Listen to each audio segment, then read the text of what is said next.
Vamos lá, né? Bruna, Valéria, Gustavo, Índio, Ângela, Tico e Teco Júnior. Vamos conversar um pouco sobre Umbanda. A Bruna falou sobre o tema pontos riscados. Eu acredito eu que o maior tema, um dos maiores temas com maior dificuldade de você encontrar informação na internet, eu acredito que é os pontos riscados. Até mesmo eu falo por mim mesmo, tá? Por mim mesmo. Quando eu iniciei na Umbanda, eu vi aqueles desenhos, aqueles pontos riscados que as entidades faziam, e eu queria entender aquilo, né? Eu queria saber o que, que era, qual era o símbolo, e ainda mais quando a entidade que eu incorporava, ela tinha a vontade de desenhar lá o ponto riscado, e eu, como eu não tinha informação nenhuma, ficava aqui meio bloqueado, né? Eu tinha medo de fazer um ponto, de riscar um ponto e aqueles símbolos não serem os símbolos corretos, né? Talvez eu estava talvez eu estava com alguma influência visual, quer dizer, eu via as entidades riscar os pontos e eu tinha um medo enorme de fazer o ponto riscado simplesmente copiando outros desenhos que a gente já acabava vendo as entidades riscando. O médico que inicia na Umbanda, ele sofre com esse grande problema, né?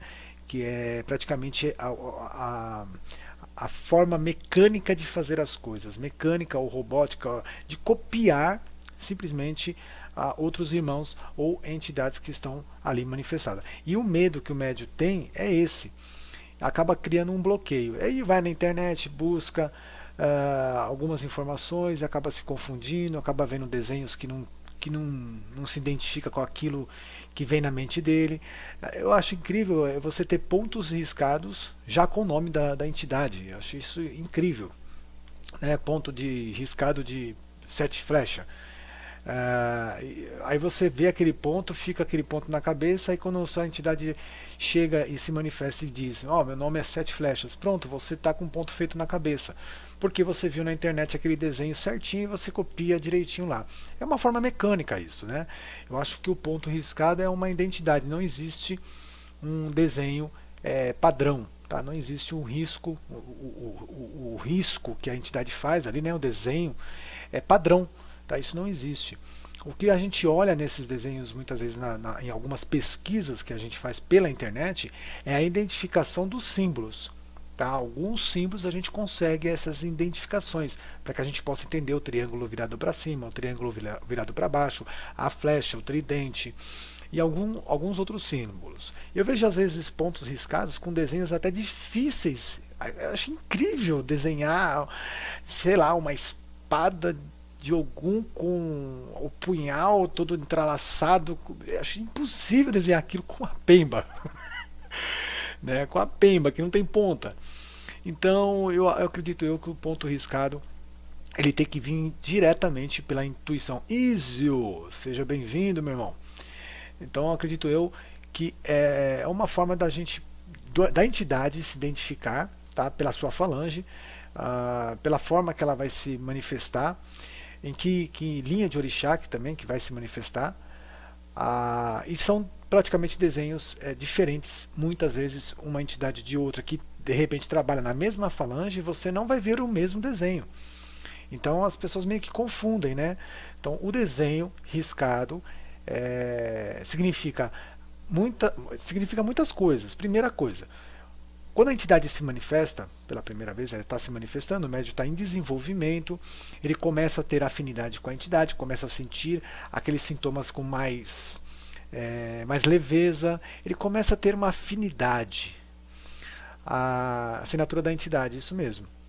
Só que não só a assinatura, né? Ele começa a ter essa afinidade e a partir do momento em que ele começa a ter aquela sensibilidade de intuição pelo nome da entidade muitas vezes, aí ele recebe, ele se manifesta, diz o nome e risca o ponto. Quando ele risca o ponto, ele está criando ali, ele está criando não, ele está mostrando a sua identidade, sua falange, quais são os elementos que ele vai trabalhar. Então ele pode colocar alguns elementos ali, alguns desenhos pela qual vem na sua intuição. Muitas vezes no início do desenvolvimento, a entidade ela desenha poucas coisas, porque ainda falta informação ou ainda falta ainda aquela acoplagem mais perfeita. Então, por exemplo, vou dar eu de novo como exemplo. Quando eu incorporei o Preto Velho pela primeira vez, ele deu o nome e depois mais para frente ele foi firmando, eu fui me como é que fala? Eu fui me familiarizando com os sintomas, as energias do vô. E com o tempo ele foi falado, olha, tá aqui a pemba, risca seu ponto, vô, né? Ele simplesmente fez um círculo, um triângulo voltado para cima, uma cruzinha, uma estrela e um sol, só, mais nada. Depois, com o tempo, ele foi acrescentando coisas a mais. Por quê? Porque com o tempo você vai conhecendo mais a entidade, conhecendo mais as características daquela entidade. E aí, aos poucos, ele vai incluindo alguns outros elementos, desenhos no ponto riscado, pela qual ele vai firmando a sua identidade. Funciona também como uma senha, exatamente, uma senha que ele utiliza para criar um portal. Tá? Este portal é um portal de manifestação de presença no terreiro. Existem outros pontos riscados que são os pontos de firmeza, pontos riscados de descarrego, de segurança. Algumas entidades, por exemplo, uma linha de Ogum ou uma linha de caboclo que vai de repente fazer um trabalho específico na casa de alguém, uma limpeza espiritual, uma defumação, que seja. Depois que termina tudo, a entidade incorporada que fez o trabalho na casa, na residência daquela pessoa, muitas vezes pode chegar até a entrada da casa e riscar um ponto. Aquele ponto é um ponto de segurança, é um ponto de firmeza para aquela casa, não é um ponto de identificação daquela entidade. Então ele vai utilizar alguns desenhos, por exemplo, mais na linha de Ogum, ou muitas vezes na linha até de Exu, que faz na porta do lado de fora. Se é da porta para o lado de dentro, muitas vezes ele faz uma linha, um ponto riscado na linha de Ogum. Alguns elementos, alguns desenhos, símbolos de proteção, para que não haja nenhuma energia negativa que possa adentrar para aquela residência. Então aquele ponto riscado ele serve como um portal de firmeza, um portal de segurança. Existem outros pontos riscados que as entidades também fazem para que possa criar um outro campo energético.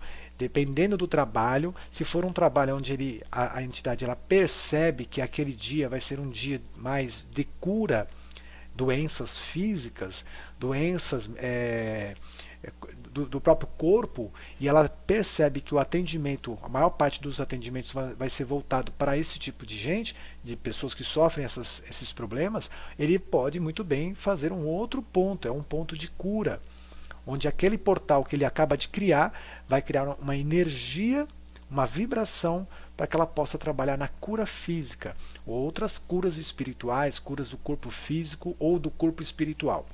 Então esses pontos riscados, depois de um certo tempo de desenvolvimento, de afinidade com as entidades, elas podem variar os desenhos. Isso não significa que mudou a entidade. É o que muitas vezes o médium chega numa fase em que ele acredita que a entidade mudou porque o ponto mudou. Tá? Não é bem por aí. Muitas vezes ele altera os desenhos devido ao trabalho que será realizado naquele dia. Às vezes um trabalho que ele percebe que é uma gira mais pesada, que está sentindo um peso, aquela energia pesada, que vai ter um trabalho muito pesado de desobsessão. Pessoas da assistência, os consulentes que estão com muitos espíritos obsessores, zombeteiros, ele cria um ponto de descarrego.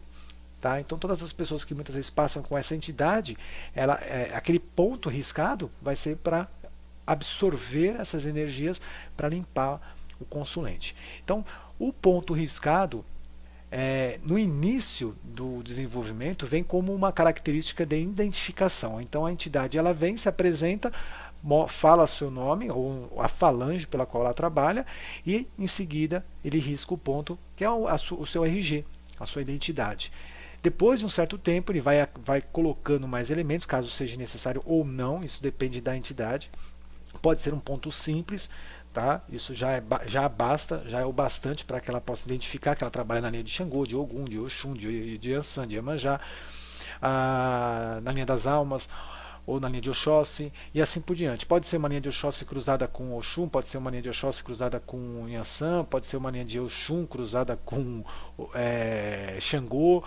Então ele faz seus desenhos, depois de um certo tempo, que ele já está atendendo o consulente, ele pode variar o ponto, ele pode mudar o seu ponto, ele pode criar outros pontos. O ponto riscado também é feito com um elemento chamado Pemba, que é o giz preparado para esse tipo de ritual. Ah, mas eu já vi ponto riscado feito em tecido. Esses que são feitos em, eu não sei se vocês já viram, tá, gente, mas eu já vi. Que um próprio médium, ele faz o desenho num tecido, tá, um tecido branco, e este ponto, ele já fica, ali é a identidade a identidade da entidade, do espírito, daquela falange. Então, muitas vezes, ao invés da entidade riscar o ponto com pemba no chão, porque às vezes o chão é aquele chão que não tem como riscar, então ele coloca o tecido já com o seu ponto desenhado. Eu prefiro mais que se use a pemba, que é um elemento da Umbanda, né, que se utiliza para trabalhar melhor a energia que está sendo criada. O tecido ele pode ser consagrado depois, ele dobrado bonitinho e depois é aberto. É um tecido às vezes pequeno, tudo. Quando os elementos chegam ao local, quando os elementais chegam ao local, só não causam problema se essa senha for a correta. Exato. Mas quando é falsa, a coisa fica feia, não é mesmo? Com certeza. Tem alguns pontos.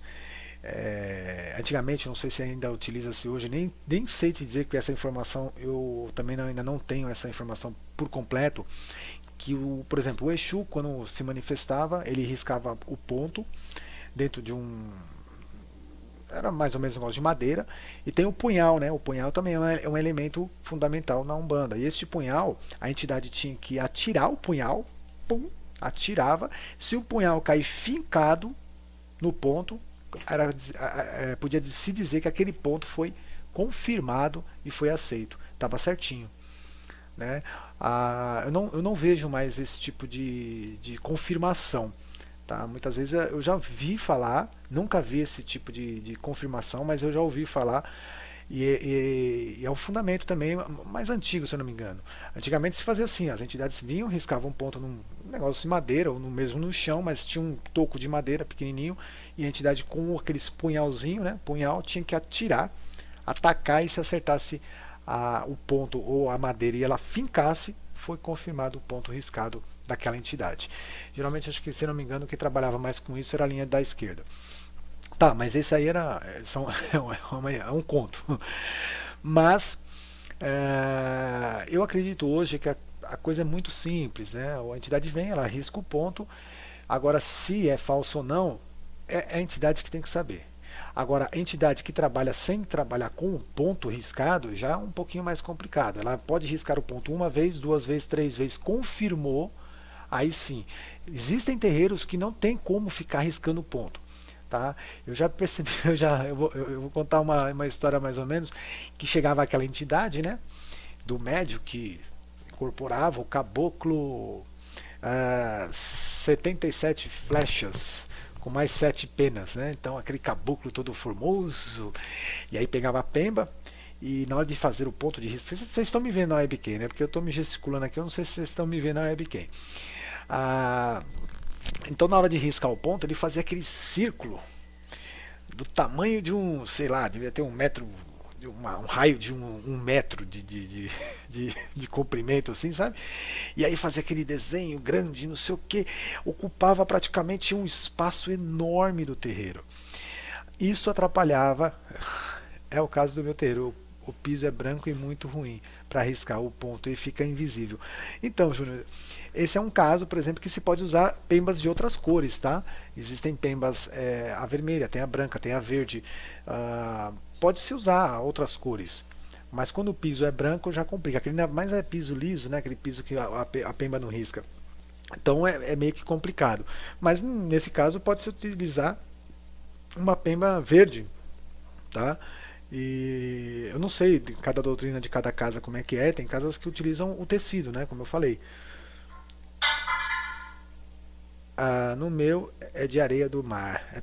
A areia do mar é uma beleza. Aí você ficou perfeito. Pode usar um quadro, não? pode usar um quadro. O quadro eu acho que eu não sei, o quadro eu nunca vi, tá? O tecido eu já vi, tá? O tecido eu já vi muito, tecidos, o tecido da cor do orixá que ele rege, que ele trabalha, branco, verde, depois ele manda fazer lá o desenho e leva para consagrar e fica só para isso. O tecido ele estica e coloca seus elementos em cima do tecido, tá? Apesar de ainda ser mais tradicional a utilização da pemba. Colocado no chão ou tecido mesmo. O tecido acho que é o mais.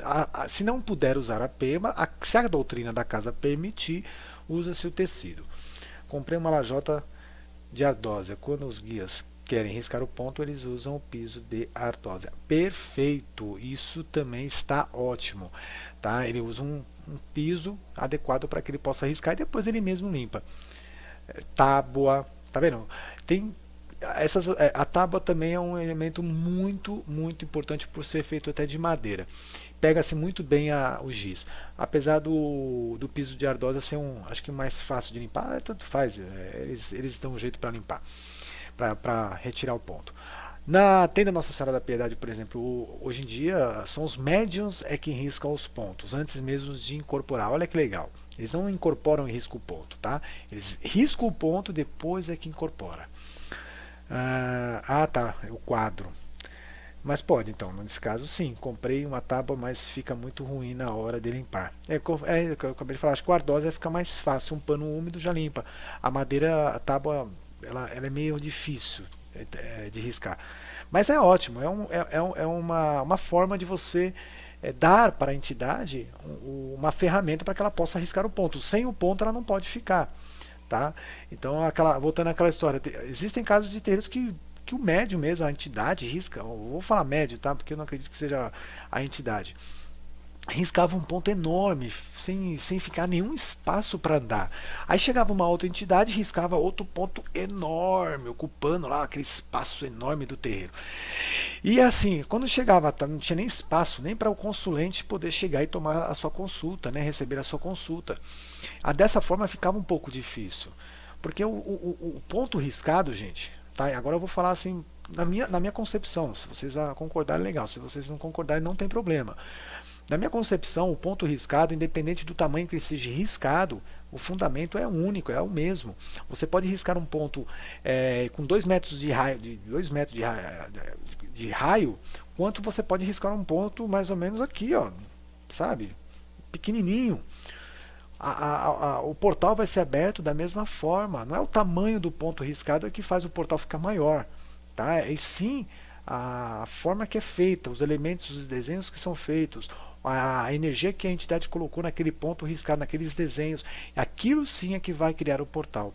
Então, existem casas e terreiros onde as entidades, o médium faz esse tipo de ponto enorme, onde quando chega uma outra entidade não tem onde riscar, não tem espaço. Aí ela vai lá para o cantinho, já presenciei isso muitas vezes. Essa entidade vai lá para o cantinho e faz aquele ponto riscado pequenininho, sabe? Depois eu falo isso aí. Ele vai lá e faz aquele ponto riscado bem pequenininho, porque é o único espaço que sobrou do terreno foi aquele cantinho. Ele vai lá, risca o ponto. E aí, mais incrível que pareça, gente, é incrível. O próprio consulente chega, olha aquilo e acredita, fala assim, nossa, aquela entidade que está ali não tem força. Mas por que não tem força? Porque o ponto riscado dela é pequenininho, os outros têm os pontos riscados enormes. E fica isso aí. Eu acho que tem que ser uma coisa mais do médium do que a entidade, tá? Eu já presenciei muitas vezes a entidade mesmo falar. A entidade chegar e falar, não precisa fazer esses pontos riscados enormes porque falta espaço. O ponto ele tem que ser o tamanho exato para criar o portal. Pronto. Né? Penso que se a entidade não estiver presente, o médium não deve riscar o ponto. Então, isso vai de doutrina de casa para casa. Eu sempre trabalhei da seguinte forma, que a entidade primeiro incorpora, manifesta, se faz presente, equilibra o médium, depois que ele faz isso, a entidade vai lá e risca o ponto. Essa é a forma que eu aprendi. tá? Não é a forma ideal, assim, correta, única. Agora, eu já vi, tem na Nossa Senhora da Piedade, que as entidades elas se manifestam depois dos pontos riscados. Os médios é que fazem os pontos. Por quê? Porque os médios já sabem quais são os pontos que eles vão riscar. Tá? Mas você vê, tem na Nossa Senhora da Piedade uma tenda, a primeira tenda de Umbanda criada, né, pelo Zélio Fernandes de Moraes, trabalha-se lá dessa forma e as outras casas trabalham de outras formas. Então é uma questão de entendimento. Né? O médio não aguenta o tranco. Acredito que desde que seja o sacerdote arriscar o ponto, não vejo problema. Aí sim. Já que alguns pais cruzam o terreiro sem estar incorporado e não ser que tenha um problema durante a gira. Perfeito, Júnior. Nesse caso, o sacerdote ele tem direito, sim. Ele é responsável pela gira e pela casa. Então, se ele riscar o ponto sem estar incorporado, é a mesma coisa que ele firmar, fazer todas as firmezas, fazer cruzar uma guia, cruzar um elemento. Então, ele tem poder para isso, não, mas ele tem conhecimento para isso. Médios mais antigos também podem até fazer, porque tem a confiança do dirigente da casa. A confiança é entregar na mão do médium alguns tipos de trabalho. É como o passe mediúnico. Você, para dar um passe em alguém, você não precisa estar incorporado. Né? Na Umbanda se utiliza a incorporação como meio de comunicação com o desencarnado com o encarnado e também é feito os passes. Mais uma vez, a minha mãe de santo, que já faleceu, né? Ela falou assim: Alex, vai pegar tem uma criança lá fora lá precisando tomar um passe, vai lá dar o passe naquela criança. Eu falei, não tinha começado a gira ainda. Eu falei assim, mas eu posso dar o passe? Eu preciso incorporar? Porque nem começou a gira. Não, você não precisa incorporar, vai lá e dá o passe. Eu fui lá, dei o passe na criança, fiz a minha prece, fiz a minha oração e depois, uns dias depois, a criança estava bem de saúde. E isso fez com que eu acreditasse também naquilo que a gente tem capacidade de fazer. Não saiu de mim, tá? Não é eu que dei o passe, mas eu fui um instrumento ali na hora de dar o passe com a intuição das minhas entidades que estavam próximas. Então não houve a incorporação. Já vi sacerdotes caírem do cavalo. Como assim? Quando se faz algo, eu não entendi, tá? Vou deixar você completar aí.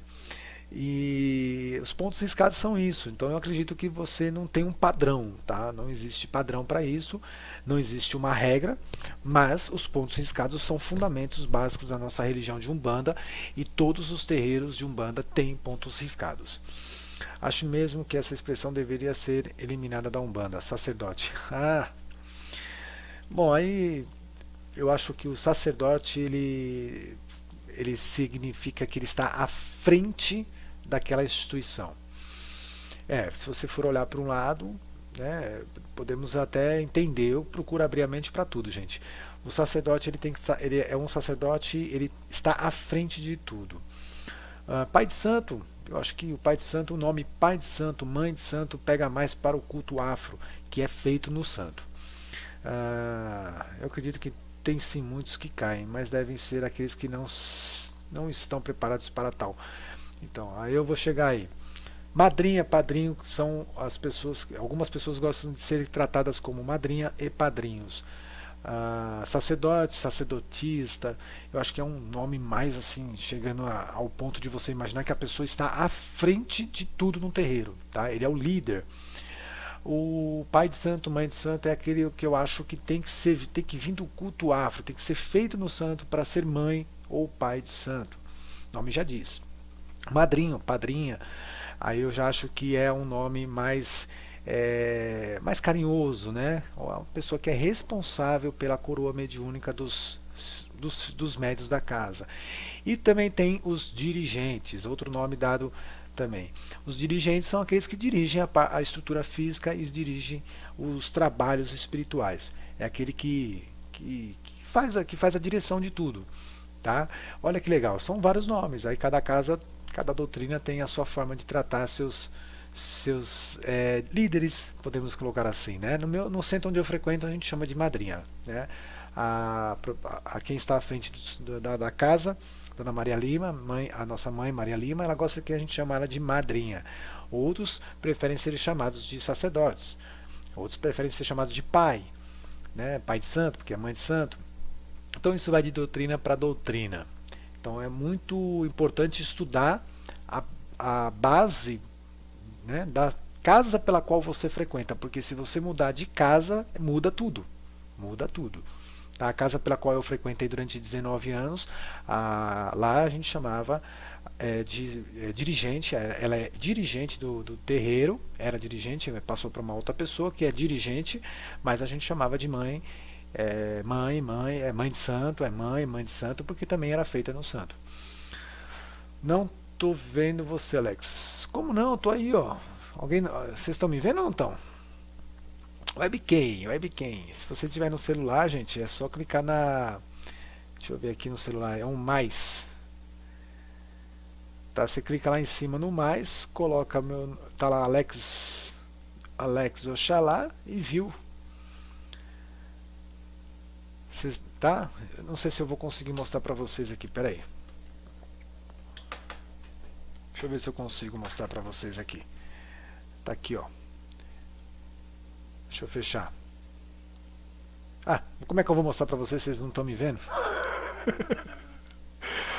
É só clicar no mais, sinalzinho de mais lá em cima no celular. Vai aparecer lá Alex Oxalá e viu. Fechou.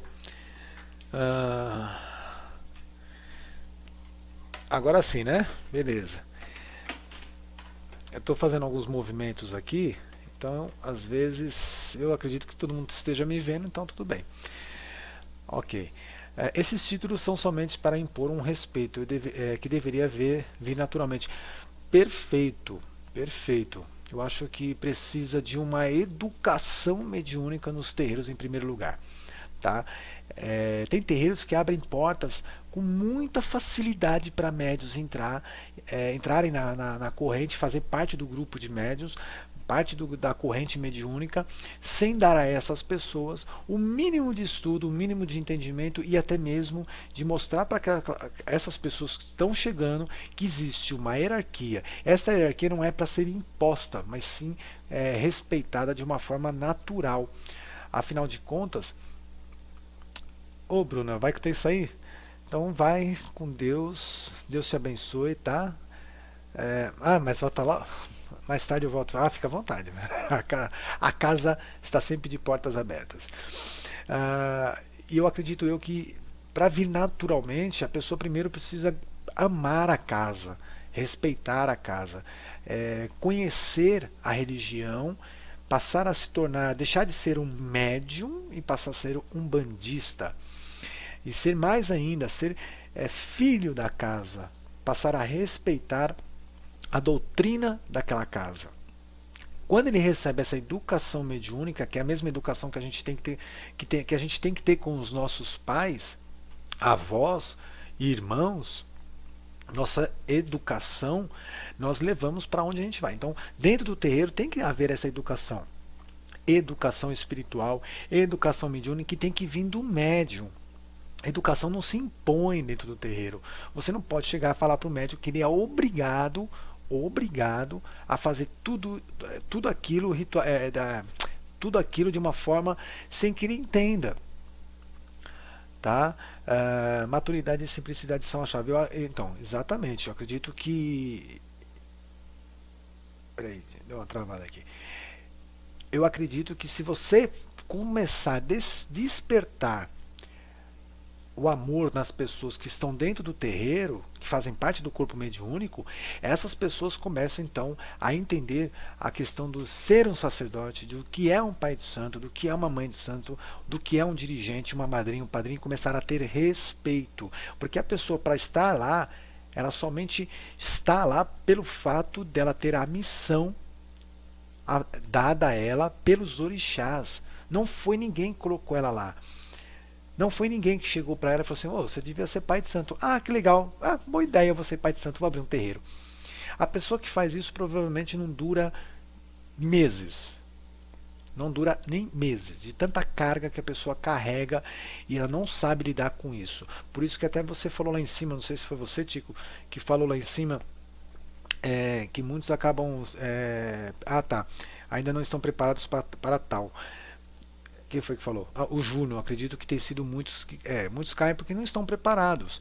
Tá? Essa preparação é justamente a educação mediúnica que ele tem lá atrás, leva consigo toda a sua vida, uma parte da sua vida, e quando ele recebe essa missão dos orixás ou do seu sacerdote, do seu dirigente, do seu pai de santo, onde ele recebe esse alvará, podemos dizer assim, olha, está na hora de você começar a abrir sua casa, a tocar seus negócios. Ele não está expulsando ele de lá, mas está dando a ele a carta branca para que ele também possa levar a bandeira de Oxalá em outros lugares, para outras pessoas. A missão dele é sacerdotal. Quando obtém essa missão sacerdotal, essa pessoa vai fazer o que? Ela vai receber informação, preparo, estudo. Ah, eu recebi uma missão sacerdotal, mas com certeza não é amanhã que ele vai ser pai de santo, não.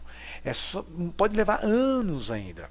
Pode levar até 10, 15 anos, até ele se preparar. Quando ele estiver preparado, quando ele estiver firme, ciente da missão dele, da obrigação dele, das responsabilidades dele, aí sim ele vai abrir sua casa. E aí muitos chegam lá e não respeitam essa batalha, essa dedicação que esse pai de santo teve para estar lá. Então acreditam que ele está lá só por estar. Então temos que conhecer a raiz daquela casa, o fundamento daquela casa, de onde veio tudo aquilo, onde tudo começou. Né? Se você fala assim, ó, vai estudar, não é pesquisar a vida do sacerdote, mas se você procurar saber as raízes daquela casa, aquela casa tem uma raiz, ela tem os seus antepassados, ela tem os seus antecedentes, então da onde veio, quem que preparou a casa, qual é o fundamento, aí sim você começa a compreender e saber se você está no lugar certo, para poder respeitar, para poder se dedicar e ter amor de uma forma natural para com todos dentro do terreiro. Né? A missão de chefia deve ser reconhecida naturalmente, sem imposição. Com certeza, foi o que eu falei. Ela não pode ser imposta. A gente tem que olhar para o dirigente, para o sacerdote, para o pai de santo, para a madrinha, para o padrinho, seja lá o nome que vocês queiram dar. Eu costumo falar sacerdote e costumo falar dirigente, tá? A gente olha para ele e tem que ver naquela pessoa uma dedicação, porque ele não está lá somente por status, está lá para cuidar de vidas, está lá para cuidar das vidas das pessoas, está lá para abrir um terreiro como um pronto-socorro para salvar vidas. Então a dedicação de um sacerdote, de um pai de santo, é muito grande. É muito grande. Tá? Geralmente eu costumo dizer que uma casa bem preparada, bem estruturada, uma casa com boas energias, com a missão sempre ali de levar a caridade, o amor ao próximo, salvando vidas. Olha só, quando eu falo salvar vidas, às vezes a gente pensa assim, nossa, mas é tão sério assim? Você não sabe o que passa na vida, uma pessoa que está com desespero, que está com depressão, que está desanimada, né? Ela pode levar a situações muito piores. Quando ela recebe uma informação, uma palavra, um abraço, um axé, uma energia, um descarrego, um passe, ela começa a mudar, você salva vidas. Então, quando o dirigente começa a fazer esse tipo de trabalho com dedicação e com amor e começa a ter esses resultados visíveis na vida das pessoas, é claro, quem é o mais atacado naquele terreiro? Quem é o personagem que os espíritos quiumbas, obsessores, zombeteiros quer atacar? Eles querem atacar o dirigente. Eles querem atacar o sacerdote. Por isso que o sacerdote ele é o mais observado pelo plano espiritual. Então muitas vezes eles começam a confundir, começam a criar brigas, começam a criar confusão entre os irmãos, inveja, orgulho, começa porque são os médios, digamos assim, não é que o médio é mais fraco, mas ele não está tão preparado espiritualmente assim para estar lá em cima, né? Então o que acontece? Ele tem muitas falhas, o médium. E essas falhas faz com que dê vazão para esses espíritos poderem criar ali fofoquinha, não sei o que, para atrapalhar mesmo, para quebrar essa corrente e assim, quem sabe, atingir aquela pessoa que está cuidando da casa, o sacerdote, o dirigente. E o que eles querem é fechar, causar problemas para justamente essa casa, esses terreiros fechar, que é menos um obstáculo para eles, né? Quando eles não conseguem, se afastam e vão embora porque a casa é forte, porque a casa tem firmeza, e essa firmeza não vem só do dirigente ou pai de santo, mas sim de uma corrente, numa corrente mediúnica num todo, né? O pai de santo ele não é pai de santo se não tem filho. O dirigente ele não é dirigente se não tem quem dirigir. Né? Não tem uma casa para dirigir, não tem médios para doutrinar, para ensinar. Então, digamos que quem faz a casa ter boas vibrações, boas energias, são os próprios médios que estão lá, que estão presentes. O dirigente, ele com certeza, ele transmite uma educação espiritual, transmite boas vibrações, ensina os seus filhos, aos seus médios, a agir conforme a doutrina e os fundamentos da Umbanda. Né? Eu acredito muito nisso. Eu aprendo tudo que eu aprendi na Umbanda foi com a minha mãe de santo, sempre foi com as pessoas que estão acima de mim e sempre com respeito. Eu abraço isso porque é com eles que a gente tem que aprender.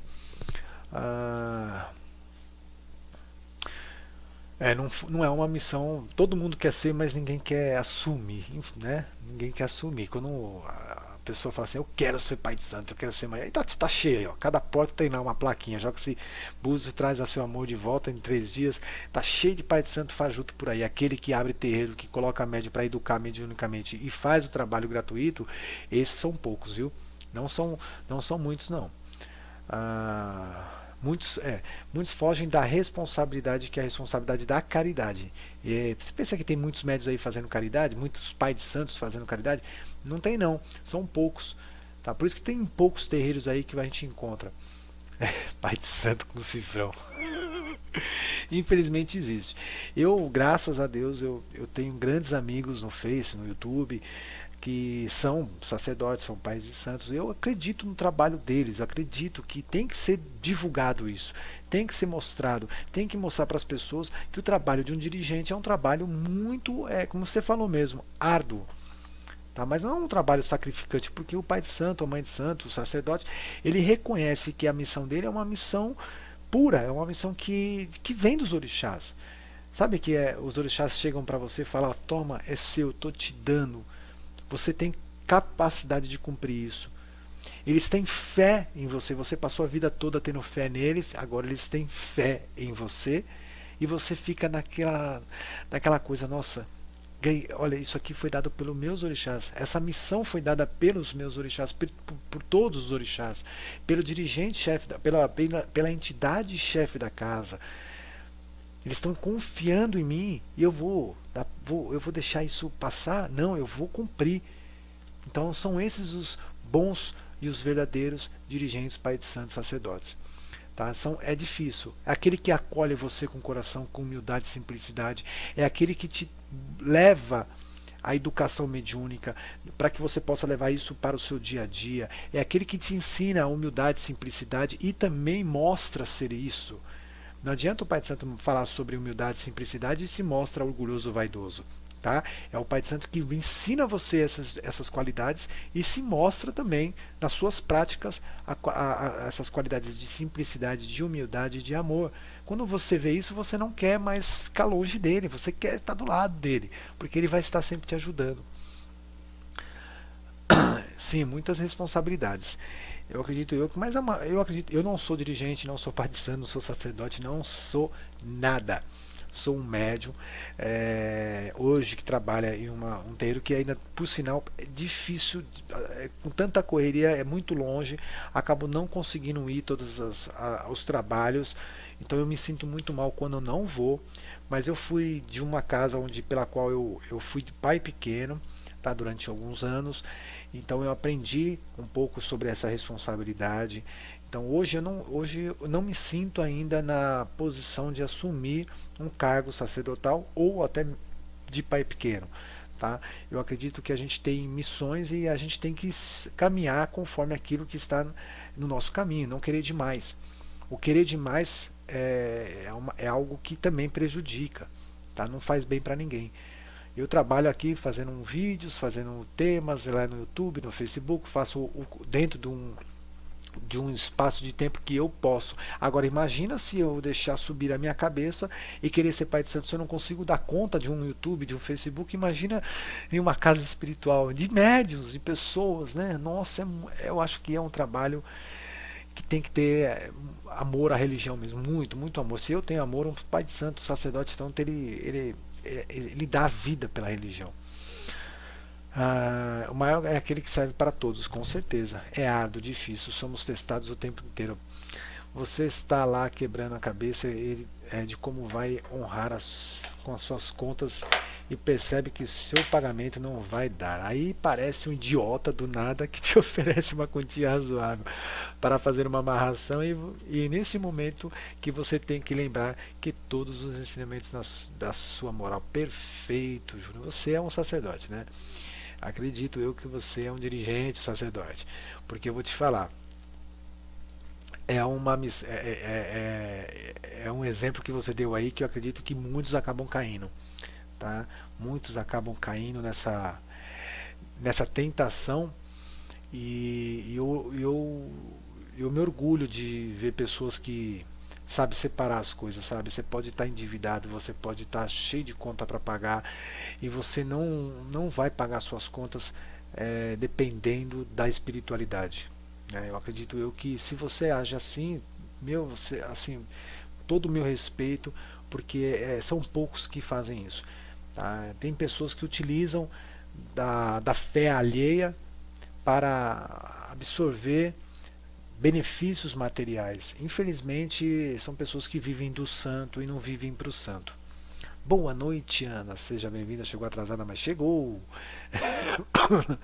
Mais uma irmã aí na sala. Deixa eu ver aqui uma coisinha aqui, pessoal. Deixa eu dar uma atualizada aqui.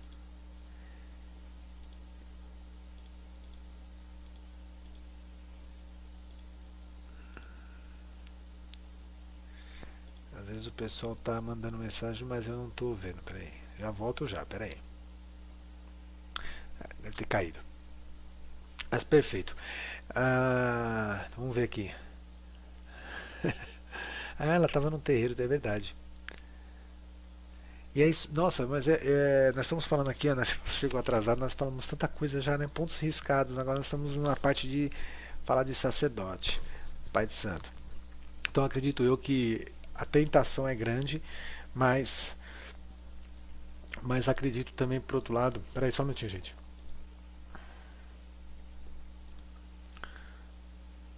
Eu acho que tá dando certo. Eu tô gravando para depois eu dar uma editada para colocar para o pessoal também assistir, quem é aqueles que não vieram. Mas deixa eu só dar uma olhadinha. 1, 2, 3, 4, 5, 6, 7, 8, 9, 10 pessoas na sala. Que legal, maravilha. Eu não sei porque tem 10 pessoas na sala, mas tem 16 me assistindo. Não sei de onde que é essas outras 6. Mas é incrível, gente. É, Voltando aqui ao tema, né? Eu acho que essa função, eu vou falar função, né? Mas pode ser falar de outras formas.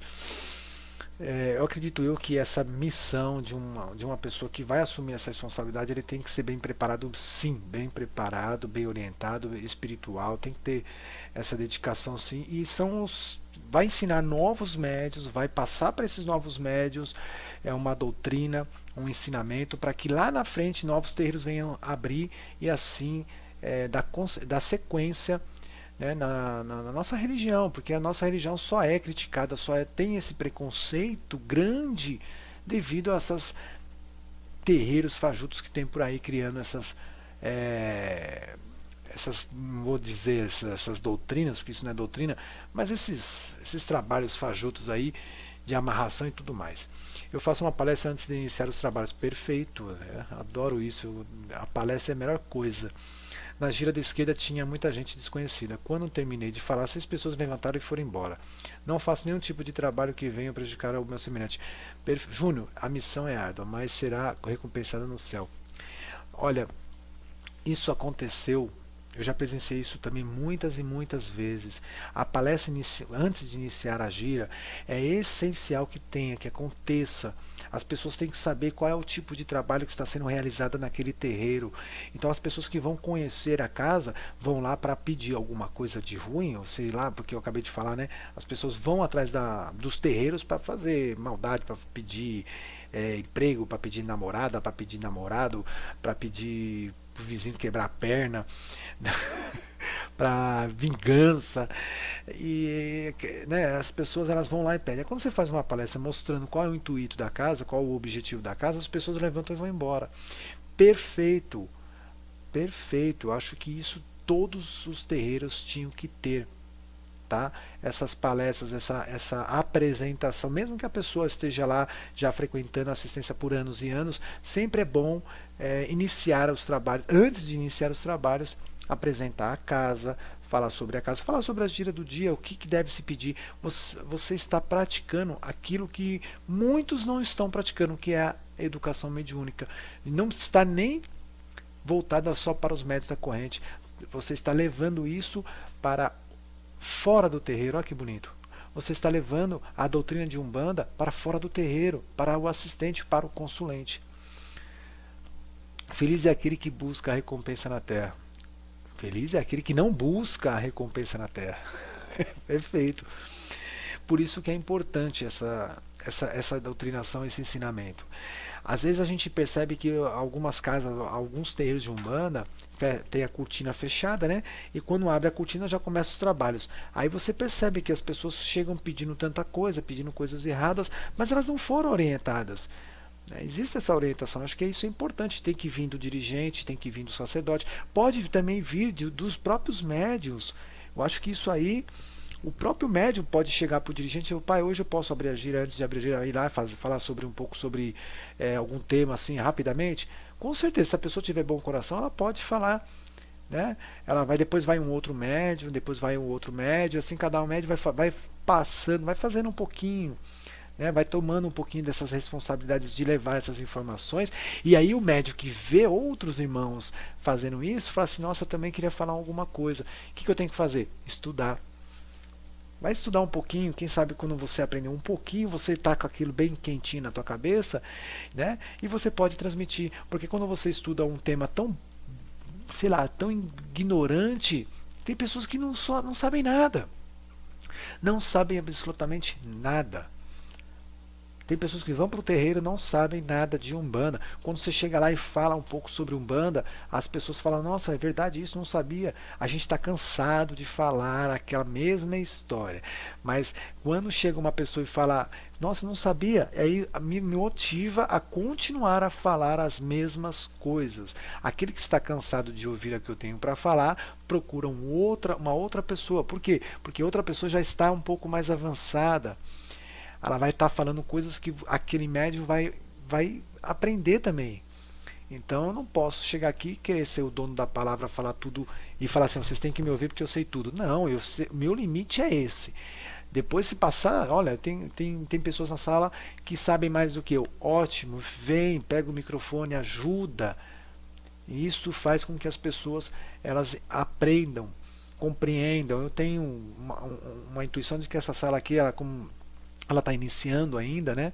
Então são poucas vezes que a gente abriu, mas daqui a um tempo essa sala vai ter 50 pessoas. E aí? E aí? Será que não tem ninguém aqui para dividir comigo as informações, o conhecimento? Todos têm liberdade para isso. Por isso que a gente nem colocou senha mais na sala. Eu até tirei a senha por causa disso, né? O pior é quando tem prazer em não conhecer. Isso também tem bastante gente, viu? Assim, que não quer conhecer. É por isso que o tema hoje eu coloquei isso. Ó, a gente está falando e não fugiu do tema da, da sala hoje, né? Umbanda é estudo, Umbanda é religião. Tudo está baseado no estudo, no conhecimento.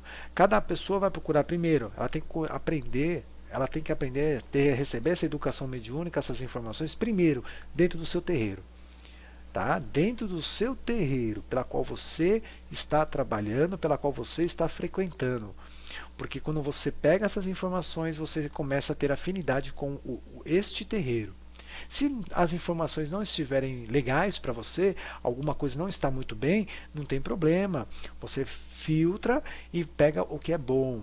Depois, uma hora ou outra, você vai para um outro terreiro, você acaba pegando coisas melhores. Até com que você encontre um terreiro que seja perfeito pela sua afinidade e você com afinidade com o terreiro. Porque precisa disso também, né? Ainda mais que o médium já tem um certo desenvolvimento mediúnico, quando ele tem alguns vícios, chega no outro terreiro e vê que é totalmente diferente, aí pronto. Se ele não se despedir de tudo aquilo que ele aprendeu e começar a aprender de novo, aí ele vai entrar em atrito com o próprio terreiro. Eu frequentei 19 anos um terreiro.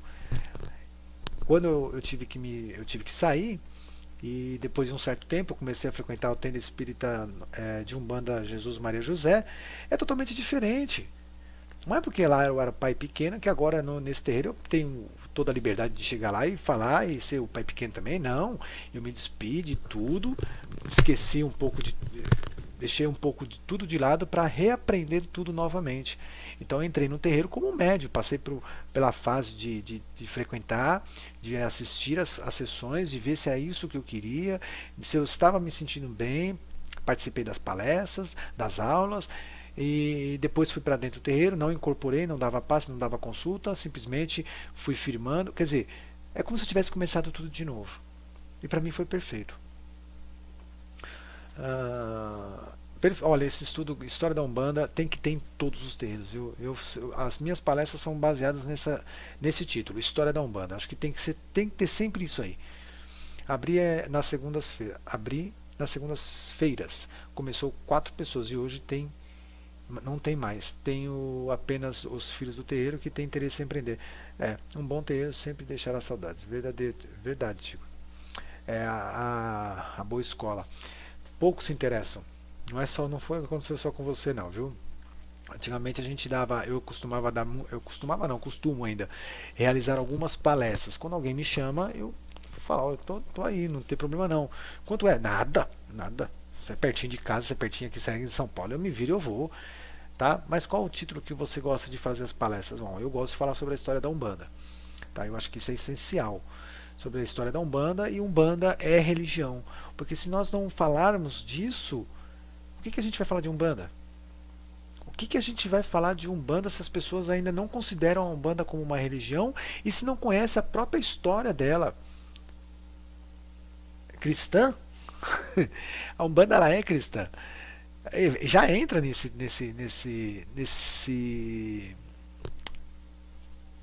Ai meu Deus, fugiu da cabeça.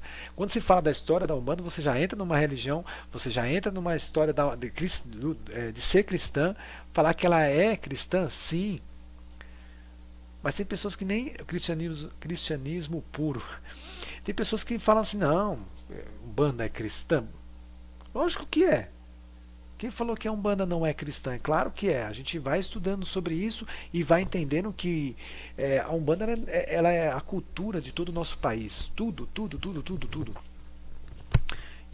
Ainda existem pessoas que acreditam que a religião de Umbanda ela não é cristã.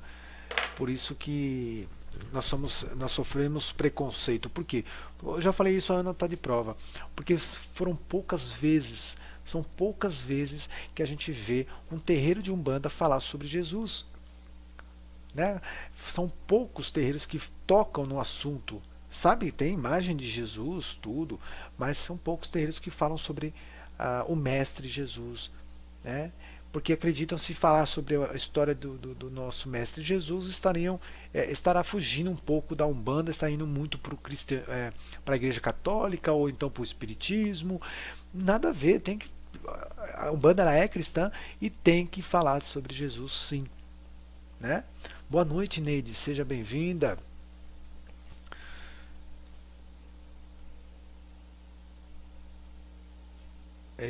Deixa eu dar uma consertada aqui. Pera aí, gente. Vai continuando aí.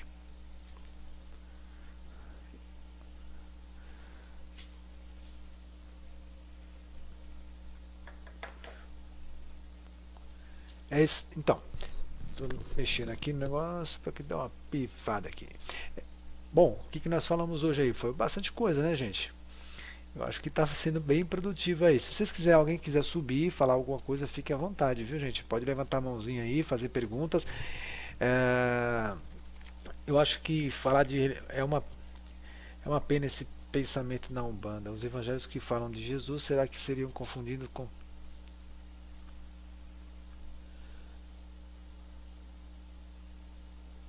Então, para você ver, a gente vê, eu acho que não estou falando que é errado, né, gente? Mas a gente vê o foco que as pessoas, o umbandista, não é no geral, né?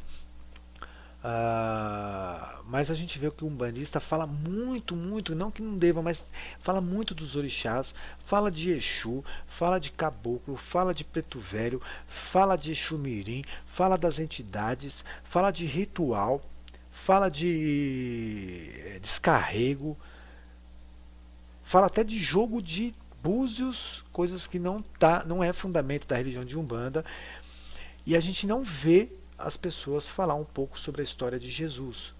Não vê. Infelizmente as pessoas pegam muito pouco nisso.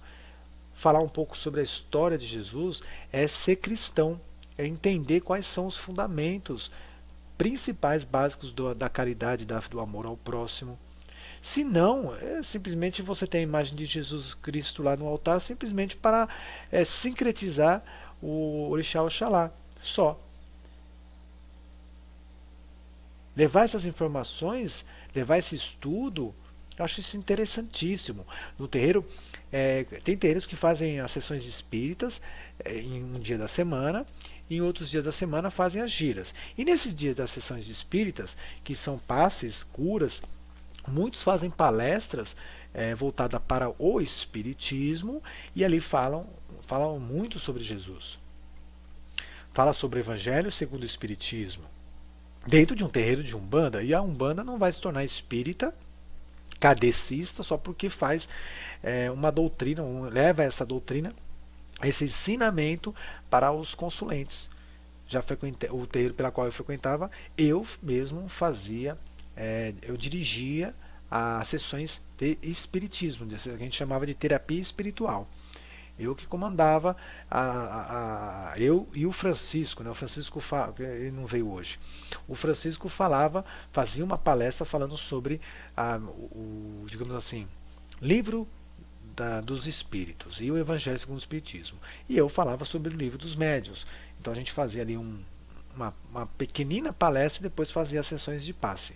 Era incrível, magnífico. E muitos receberam muitas doutrinas que na gira de Umbanda acabava refletindo isso na incorporação, nas consultas, na forma de falar com as pessoas, na educação mediúnica de cada médium. Aquilo ajudava muito. Então é essencial. Não que é obrigatório, né?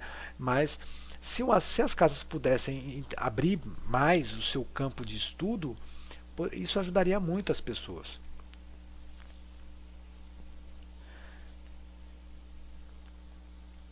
Certo? Tô certo ou tô errado, gente? Se eu estiver errado, vocês podem questionar, não tem problema não, viu?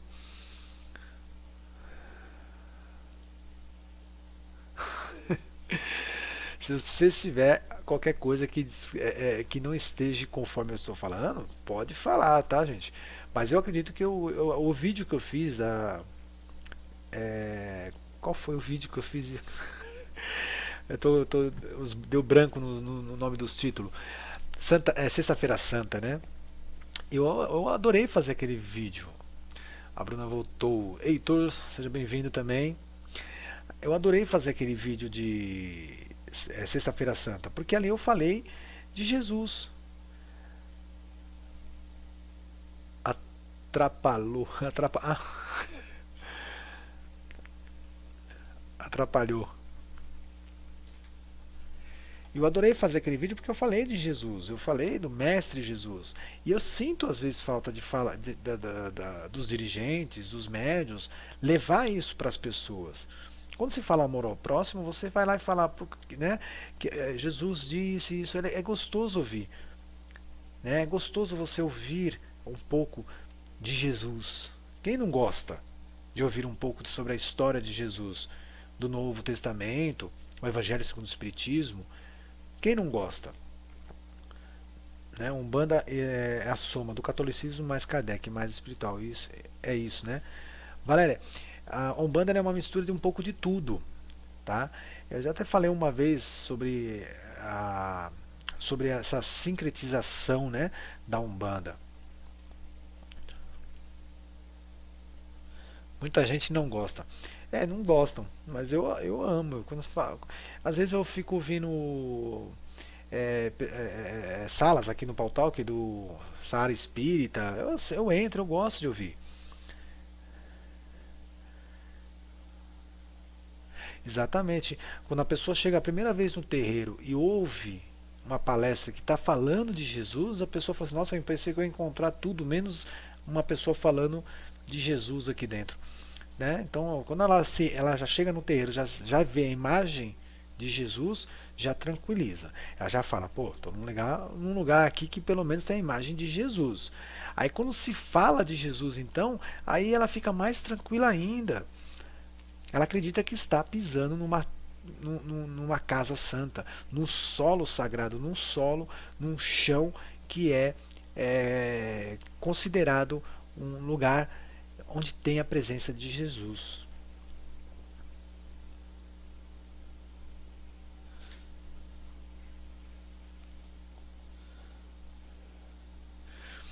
Pois é, tem pessoas que utilizam o nome em vão, né? Podemos dizer dessa forma. É triste. Eu mostrei a tronqueira e a imagem de Jesus que ficam na frente aí. Ela ficou de boa, tá vendo? Infelizmente, eu não queria nem tocar muito nesse assunto de falar sobre voltou aqui. Voltou. Voltou minha webcam, tá, gente? É que às vezes eu desligo um pouquinho porque às vezes fica quente. Deixa eu ver aqui. Beleza. Só não caiu, tá vendo?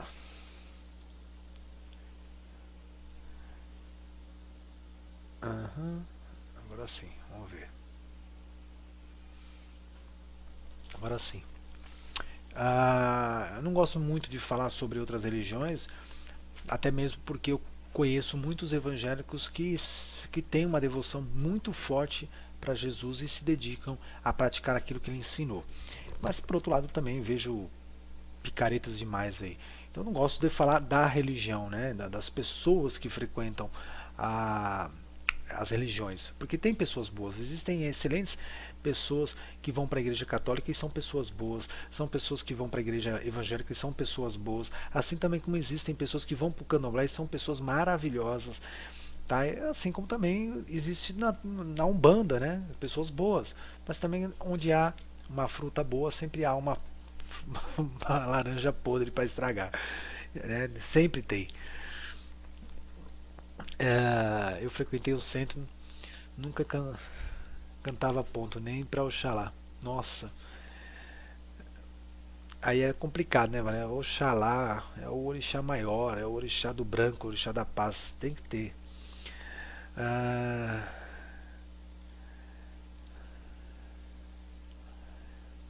veja aqui de João de Camargo eu vejo as pessoas de todas as regiões. Então, um outro exemplo que a Ana deu, né? A igreja de João de Camargo, a igreja de Santo Agostinho, não é, Ana? Igreja de Santo Agostinho, né? Se eu não me engano, o nome da igreja é a Igreja de Santo Agostinho. Fica em Sorocaba. E esta igreja, quem, Senhor do Bom, Igreja Senhor do Bonfim, não é Santo Agostinho, não. Onde que eu tirei Santo Agostinho, meu Deus do céu? Santo Agostinho foi o centro espírita pela qual os Helios se manifestou pela primeira vez um centro espírita que era chamado Centro Espírita Santo Agostinho. Acho que foi isso. Era novo aquele centro, então nossa Igreja Nossa Senhora do Bonfim, que fica lá em Sorocaba, de João de Camargo. João de Camargo foi um exemplo de união de todas as crenças e não era nem Umbanda, tá? Não existia.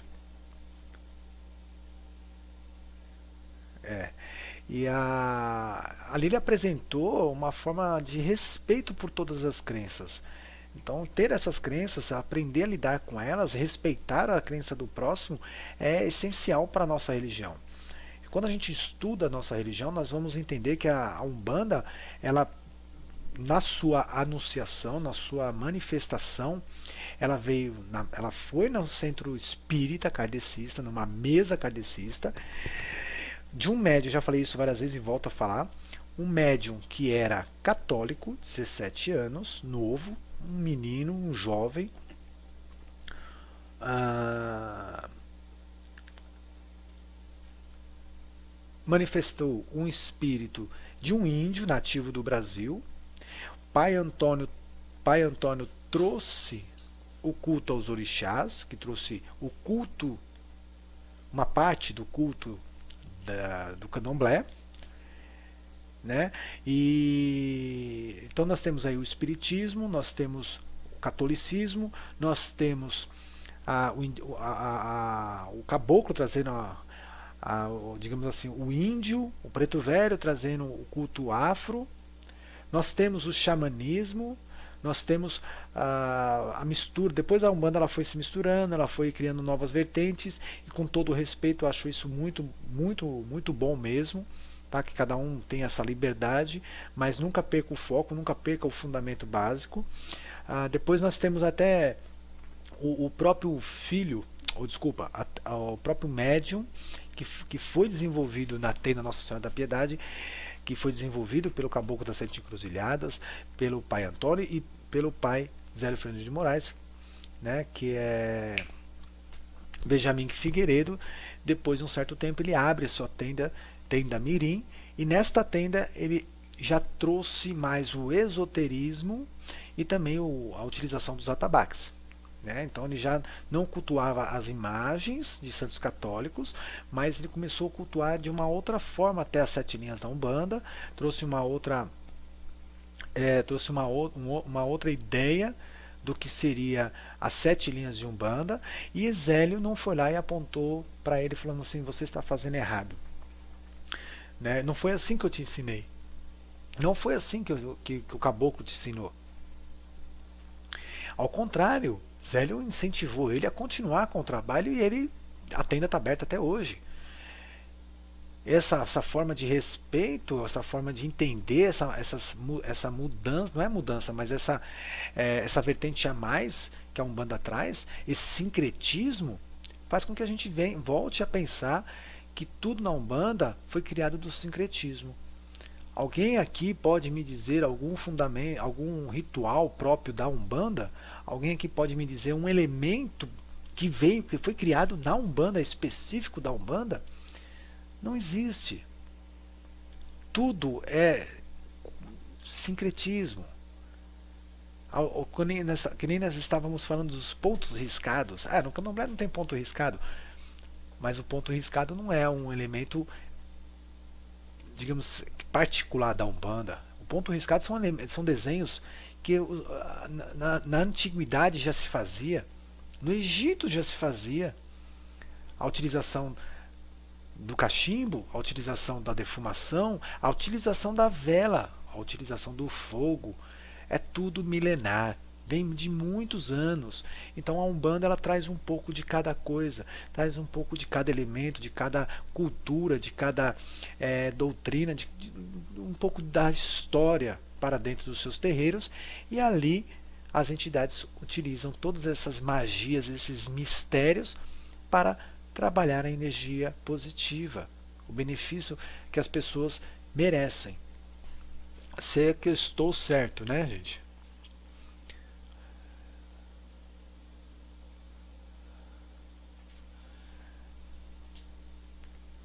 Se é que eu estou certo, mas teria muito mais para se falar a respeito disso. É isso, gente. A boca vai secando aqui, vocês não falam? Ou não tem som na sala? Deixa eu ver se tem som na sala. Som na sala? Tem. Com silêncio.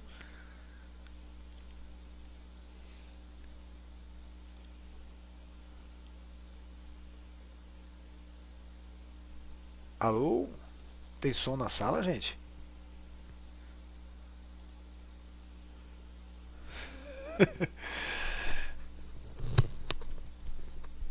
Ah, tá.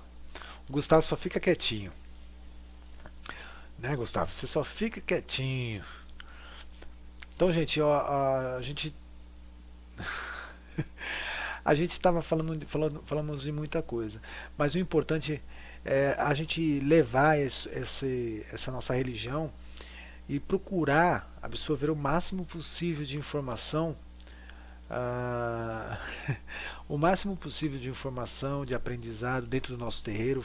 Ah, mas dentro do meu terreiro eu não aprendo muitas coisas. Ótimo, não tem problema. Temos várias indicações para que vocês possam também estudar fora do terreiro. Isso não tem problema, desde que não interfira nas doutrinas que aquele terreiro pela qual você já está trabalhando, né, desde que não mude o seu pensamento diante daquilo que está sendo trabalhado. Muito importante saber isso, porque a gente vê, eu por exemplo, eu estudo muito, eu leio muito, eu acompanho, eu estou fazendo um curso, eu acho que o Iso também, quem que está fazendo o curso comigo? O Iso, né? Lá no Umbanda EAD, então a gente estuda bastante, a gente está fazendo um curso de teologia com o Alexandre Comino, eu adoro, é maravilhoso. Outras pessoas também estão praticando o mesmo curso, tá? Que Umbanda para Sempre, com o Pai Paulo Ludogero, com Adérito Simões. Temos também o Márcio Caim, que dá um curso de teologia excepcional, a Ana está fazendo. E esse curso, mesmo ela assim, mas é curso fora do terreno, é válido sim. É válido porque eu acredito que todos falam a mesma língua. E o que é falar a mesma língua? É falar os fundamentos básicos da Umbanda. É ensinar as pessoas aquilo que está lá atrás. Aquilo que veio como base da nossa religião. O Caboclo das Sete Encruzilhadas nos ensinou, né? E com certeza a gente vai aprender com os mais velhos, aqueles que sabem mais. Então, trazer isso, correr atrás dessas informações, ler livros de boa qualidade, de bons ensinamentos, ler livros mais antigos para poder entender como se compreendia a Umbanda antigamente. Leal de Souza, né, Ana? Aquele livro do Leal de Souza, que foi o primeiro livro de Umbanda, Espiritismo. Eu estou com todo esse material guardado. Se vocês um dia se vocês vocês quiserem um dia, eu posso até liberar para vocês o material. Tá? Eu tenho esse livro, Leal de Souza, esqueci o nome. Não tenho como passar para vocês aqui pelo Pautalk, tá? Porque não é permitido. Mas depois eu passo lá no WhatsApp. Eu só não vou liberar o material do Umbanda EAD, até mesmo por respeito à instituição EAD que tem os direitos autorais. Então eu vou utilizar esse material para fazer um outro material, quem sabe, com minha autoria e de outros irmãos que vão me ajudar com certeza, para que a gente possa criar uma apostila e assim disponibilizar para todos vocês também, tá? Para vocês terem uma ideia, o curso de teologia de Umbanda eu estou querendo fazer desde quando eu tinha 25 anos. Eu estou com 40 anos. Eu nunca consegui tempo para fazer. Quando eu tinha tempo, eu não tinha interesse. Eu aprendia tudo pelo terreiro e tal, só que de uma hora para outra me despertou a vontade de começar a aprender um pouco sobre Umbanda. E quando teve acesso à internet, então, aí ficou tudo mais fácil. Aí eu comecei a comprar livros de Rubens Saraceni, nem era da Umbanda Sagrada, eu não sigo uma Umbanda, tá, gente? Eu não tenho uma Umbanda que eu possa falar para vocês que eu sigo a Umbanda Sagrada. As outras Umbandas eu sigo a Umbanda, tá? Umbanda Sagrada para mim é boa, Umbanda esotérica, Umbanda Umbanda Molocô, acho tudo isso fantástico. Eu quero aprender um pouco de tudo. Porque tudo está baseado naquilo que o Caboclo das Sete Cruzilhadas disse, só que de formas diferentes de trabalho. Então isso eu respeito e eu quero aprender um pouco de tudo. E eu pratico Umbanda. Qual é a Umbanda que você segue? A Umbanda. A Umbanda de Zélio? Umbanda. Gente, Umbanda, a gente fala unidade, né? E eu gosto de pensar dessa forma. Ah, mas seu terreiro, né, Gustavo? O Gustavo que frequenta o terreiro onde nós dois frequentamos o mesmo terreiro. E a gente pode dizer que lá a gente vê claramente que a raiz do nosso terreiro pela qual nós frequentamos vem do culto afro, né? Vem do culto do candomblé. Então lá você vê nitidamente que veio a nossa madrinha veio do candomblé, o Ogã veio do candomblé, tem a sua doutrina interna, por exemplo, que é bem algumas doutrinas que veio, trouxe do culto afro, e eu respeito, trabalho lá e obedeço com todo o carinho, com todo o amor, dedicação ao trabalho que a gente realiza lá dentro. Então o que acontece? Não é porque lá se tem uma forma diferente de trabalhar que eu prefiro outro terreiro, então eu vou ter que sair. Não. É uma questão de entender, de abrir a mente e começar a entender que tudo faz parte. Tudo faz parte dentro da Umbanda. Mas você está lá, ajuda o próximo, incorpora as suas entidades direitinho, passa por um processo de desenvolvimento, abre o coração, abre a sua mente para aprender. Pratica a mediunidade de forma adequada, simplicidade, humildade, caridade, sem cobrar. Ensina aqueles que estão chegando, acolhe com o coração e recebe os orixás de braços abertos. Não fica preocupado qual é o seu orixá de cabeça. Eu quero saber qual é o meu orixá de cabeça. Olha, infelizmente eu vou tocar num assunto aqui que é casos de terreiro, que eu já presenciei algumas vezes, que médium, quando descobre o seu orixá de cabeça, aí ele tá lá, né, e descobre que ele é filho de Ogum Cunhaçã. Aí quando eu toquei atabaque durante 19 anos na minha vida, né, então quando eu tocava atabaque, começava a tocar para Iemanjá, por exemplo, aquele médium nem abria a boca para cantar o ponto. Aí tocava para Xangô, ele também não abria a boca para cantar o ponto. Tocava para Oxum, também não abria a boca. Mas quando tocava para Ogum ou para Yansan, aí ele se abria, cantava, berrava o ponto. E eu comecei a perceber que esse médium, ele só cultuava os seus orixás. Ele só se abria para cantar o ponto quando estava cantando os pontos dos orixás da coroa mediúnica dele. Aí um dia eu peguei e falei para esse médium. Aí ele acordava. É, é, eu peguei para esse médium e cheguei nele com toda a autoridade que eu tinha, com todo o respeito. Eu falei para ele assim: vem cá, meu irmão, diga, você não sabe os pontos cantados? Eu falei: sei cantar assim. Ah, porque é engraçado que eu estava cantando para Oxum e tinha uma irmã do seu lado que estava com a vibração de Oxum. Quando eu toquei para Xangô, tinha um irmão do seu lado que estava com a vibração de Xangô. Mas você não estava cantando o ponto. Ah, mas é porque eu estava esperando cantar para os meus orixás para eu cantar. Eu falei assim: não, mas é que tá. A caridade começa, o amor pelos orixás começa quando você se preocupa com o irmão que está do seu lado. Quando você canta e vibra para todos os orixás, você está vibrando para o seu irmão que está do lado. Você está cantando o ponto pensando no seu irmão que está do lado. Não porque você não tem o Oxum na sua coroa, não é porque você não tem Iemanjá na sua coroa que você não tem que cantar o ponto. Você tem que louvar sim todas as manifestações de Deus que está presente nesse terreiro. Seja você filho de Ogum Cunhaçã, você tem que louvar todos os orixás. Todos estão presentes. Ogum e Yansan não são os dois únicos orixás. Fazem parte dos mistérios de Olorum, mas existem praticamente mais de 20, 30 orixás que a gente nem conhece direito. Louvar os orixás que pelo menos a gente conhece já é uma forma de gratidão por estar aqui. E também para todos dentro da casa, com certeza. Então, né, a gente vê isso acontecer às vezes e fica ali pensando, né, poxa, o que falta para esse médium abrir o seu coração e aprender um pouco sobre a religião, aprender um pouco sobre o que são os orixás, né, o que faz com que esse médium, o que pode ser feito para esse médium deixar de lado, muitas vezes, de olhar para si mesmo e começar a olhar para um conjunto. E não estou dizendo só simplesmente na corrente mediúnica, mas sim num conjunto que eu digo, uma comunidade que tem os médiuns da corrente e os consulentes. E até mesmo aqueles que não puderam estar presentes, que são seus familiares de alguns consulentes, que estão distantes da casa, mas devido ao nosso pensamento podem estar recebendo boas vibrações onde eles estiverem.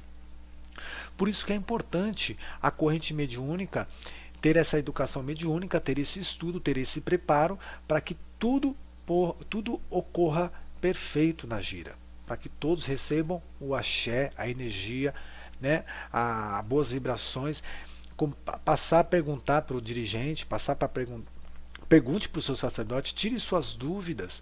Olha, eu senti isso, eu tive isso, eu vibrei aquilo, hoje eu não estou legal. Hoje eu estou muito feliz. Hoje tem uma. Eu queria saber como é que funciona isso. Por que, que eu tenho que usar a pemba? Por que, que eu risco o ponto? Quando é que eu devo riscar o ponto? Quando é que a minha entidade deve se manifestar e falar o nome? O que, que é a Amaci? Por que, que faz a Amaci? Por que, que tem que ir para o banho de cachoeira? Todo final de ano tem que ir para a cachoeira ou para o mar? Por quê? Por que eu tenho que fazer oferenda? Porque, né, essas perguntas o médium quer fazer, mas não faz. Porque tem medo de fazer e o dirigente, o sacerdote, achar que esse médium não está preparado para estar dentro da corrente.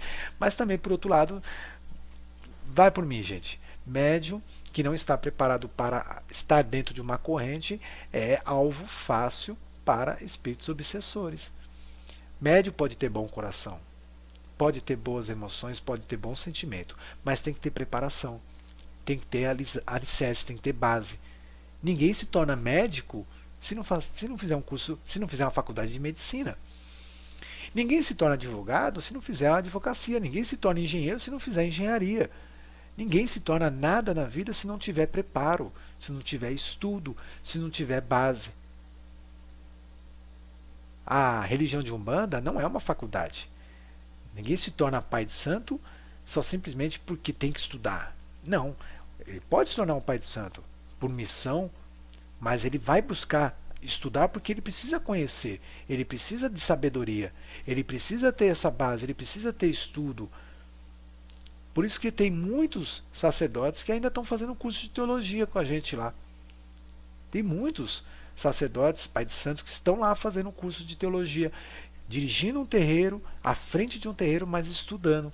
Eu acho isso maravilhoso, acho isso magnífico. Mostra humildade, mostra que esse sacerdote, que esse dirigente também busca conhecimento, para que possa passar para os seus filhos. Olha que interessante. Tá todo mundo caindo, né? Mas às vezes acontece, gente. E eu vou falando, né?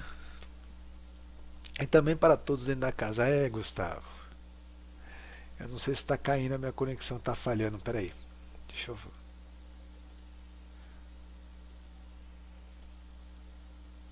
Alô, som? Deu uma maneirada aqui. O pessoal cai. O problema do portal que é isso. Cai direto. Tá, a conexão. Eu estou com o celular e estou com o computador ligado. Tanto é que eu comecei a utilizar o microfone aqui direto no computador, porque no celular ele trava demais, Bom, pessoal, deixa eu avisar para vocês aqui novos projetos aqui que a gente está tentando realizar e está dando certo, que a gente logo estaremos aí realizando umas lives com algumas entrevistas. Era para ser segredo, mas acho que o pessoal aqui já é da família, então pode saber com antecedência. Tá, estou aqui preparando algumas lives que eu já testei, tá ok? Para que a gente possa fazer um trabalho diferente no Facebook. Então lá no Facebook ou até mesmo no YouTube, eu ainda não sei o que eu vou fazer. Meu interesse não é só ganhar visualizações, curtida, não. Meu interesse é fazer um trabalho que possa dar a outros irmãos, a outras pessoas que também têm trabalhos excelentes, para que possam dar a eles essa opção dessas ferramentas. Tá? Então eu estou com um projeto que a Ana viu, de a gente fazer umas lives entrevistando outras pessoas à distância. Tá? Se tudo der certo, eu acho que no máximo aí 1 semana ou 2 semanas a gente já consegue fazer a primeira live. Tá? Eu não sei se ainda vai ser no Facebook, mas eu vou avisar para vocês. Quero trazer também, se eu conseguir trazer aqui para a sala o João, para que a gente possa conversar. Eu fiz o convite, mas hoje ele teve gira, não pôde vir. A Pérola de Iemanjá também ficou de vir, não veio. Deixa eu ver se ela Acho que ela também foi pro terreiro. É ruim de quinta-feira que tem terreiros que trabalham, que abrem gira na quinta-feira. Falar com o Paulo Ludogero também, se eu consigo fazer uma entrevista com ele. Sei lá, vocês que têm aí as ferramentas e a chave na mão, vocês podem dar também sugestões, tá? Mas eu tô querendo fazer a minha primeira live lá, arriscar. Eu vou estar providenciando também, já avisando para vocês antemão, vou providenciar um número, tá? Um chip, vou ver se eu consigo um chip com um número para a gente poder fazer o WhatsApp. Tá? Esse WhatsApp vai ser somente para dias de live. Então, através do WhatsApp, vocês vão poder também participar ativamente das minhas lives. Tá? Vocês podem mandar o áudio que vai ser transmitido ao vivo nas lives. Olha que legal, a Ana viu e ela tá de prova que deu certo, né? Eu não sei eu não sei nem se ela tá ouvindo. Ah, e deu certo lá. A gente vai tentar fazer uma coisa diferente aí para que a gente possa, sei lá, modificar. Tá? E eu quero trazer outras pessoas também para falar. Não quero fazer só desse canal aqui, eu sou o único. Tá? Então o Pautalk, justamente o objetivo do Pautalk era esse. Boa noite, Edu Ruas, seja bem-vindo.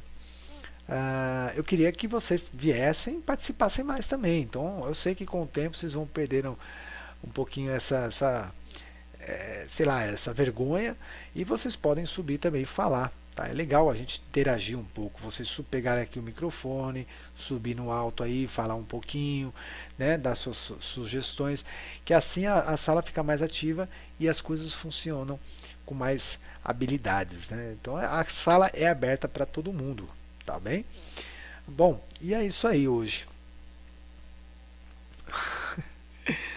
Foi isso aí. Hoje foi uma coisinha legal, rápida, e eu gostei muito.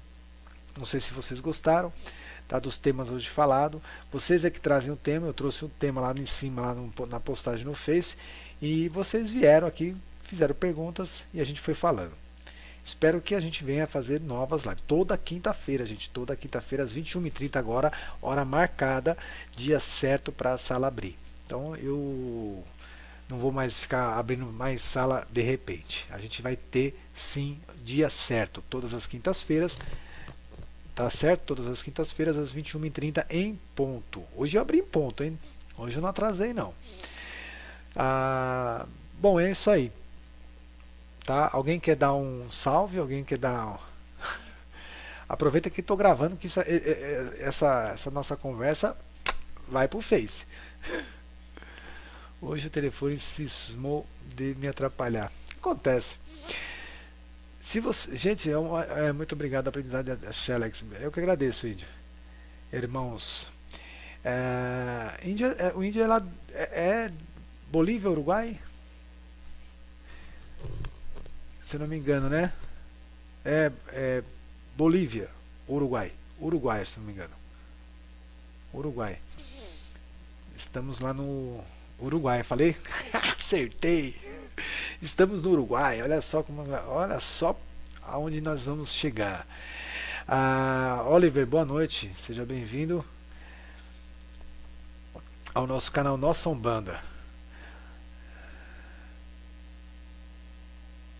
É isso mesmo. Valéria, agradeço de coração a sua companhia sempre no nosso canal, tá? São pessoas aí, vocês são pessoas excelentes, que são pessoas que estão aí dando uma força muito grande para o nosso trabalho. Então, voltando aqui, vou colocar o telefone para vocês também, logo logo aí para vocês colocarem no WhatsApp, tá? Não é um WhatsApp para a gente ficar dando bom dia, boa tarde, boa noite, não, tá? É só para utilizar no dia das lives, tá ok? E é isso aí. Deixa eu ver aqui se tem alguém.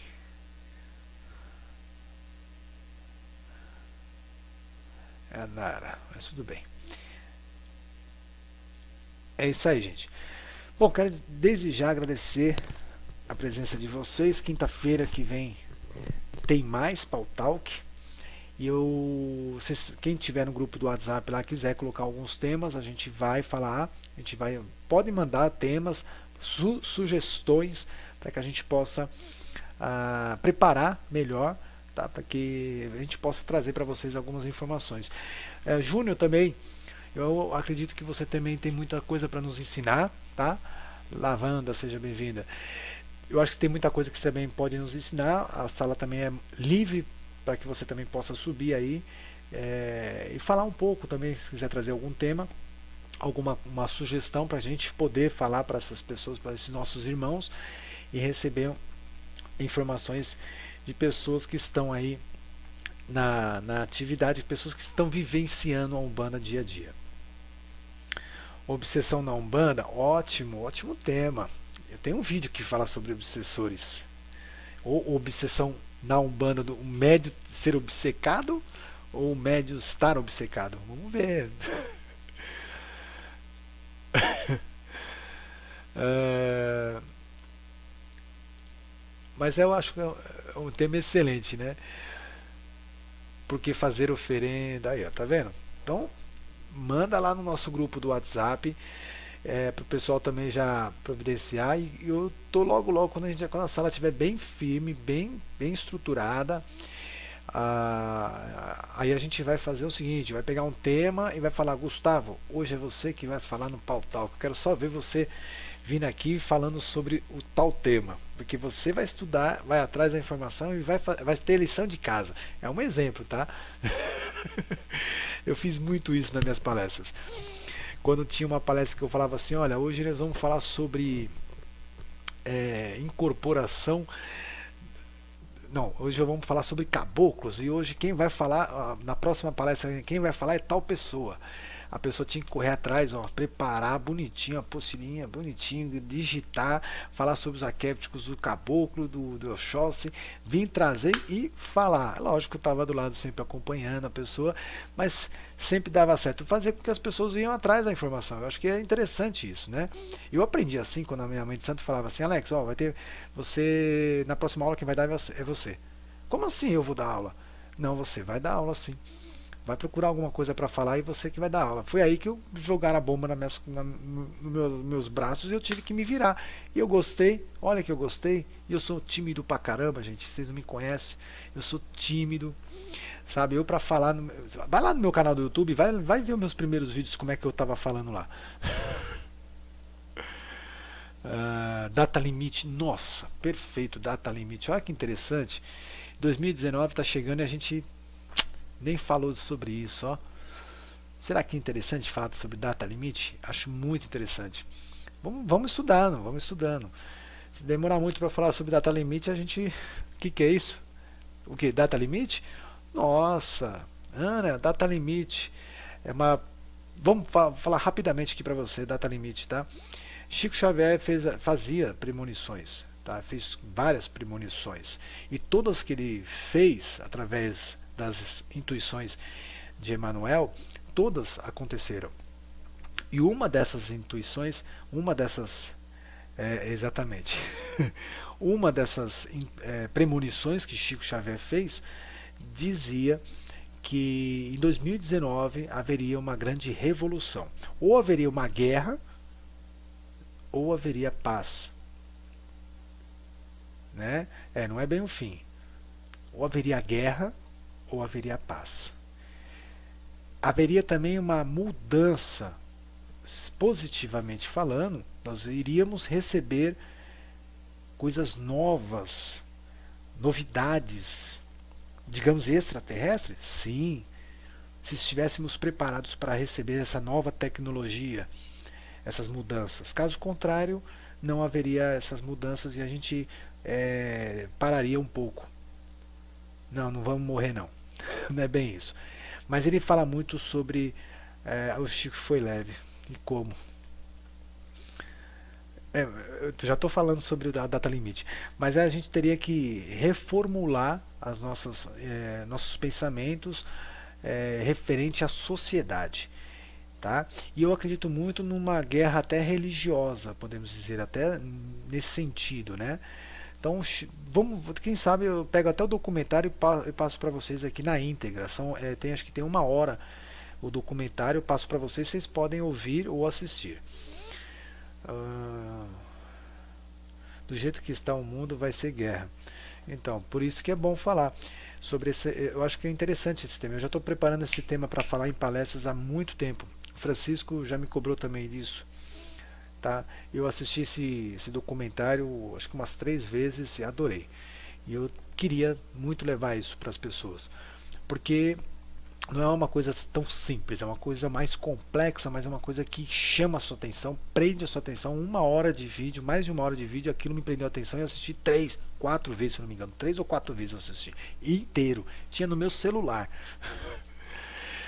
Ah, vou colocar no grupo, gente. Pode deixar que eu vou colocar no grupo lá. É data limite, o Gustavo. Data limite. Só isso. Se vocês procurar a data de limite, vocês vão encontrar. Quer uma palhinha? Uma palhinha para vocês aqui? Vamos ver se eu consigo pôr uma palhinha. Eu acho que fica fácil aqui, ó. A vantagem de ter o computador, o Pautalk no computador, é isso. Que eu consigo passar o que eu quero para vocês ouvirem. Vê lá se vocês conseguem ouvir. Peraí.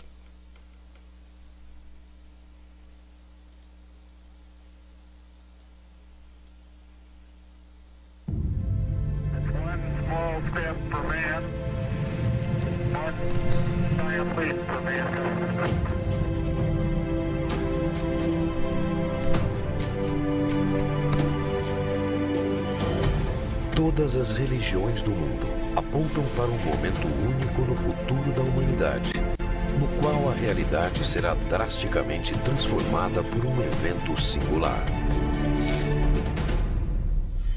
Porque nós vamos compreender que fazemos parte de uma família universal. Esse evento dará início a uma nova era existencial para todos os seres que compartilham o planeta Terra.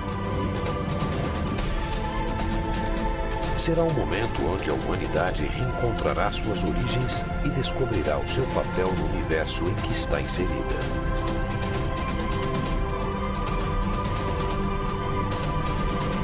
Mas quando isso acontecerá? Teria a humanidade um prazo para adequar sua postura moral a esta nova realidade? Qual seria sua data limite? É isso aí, tá vendo? Mas é só uma palhinha para vocês verem. Vamos estudar assim, para a gente poder falar um pouco sobre esse tema também. Achei muito interessante, tá ok? Júnior, axé, saravá, peço a bênção,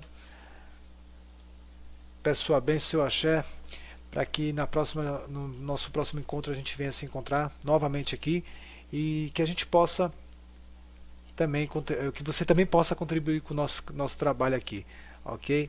Um axé para todo mundo aí. Fica a dica aí, se vocês quiserem também, tiver o computador ou notebook, se vocês quiserem instalar o Pautalk no computador ou no notebook, tá?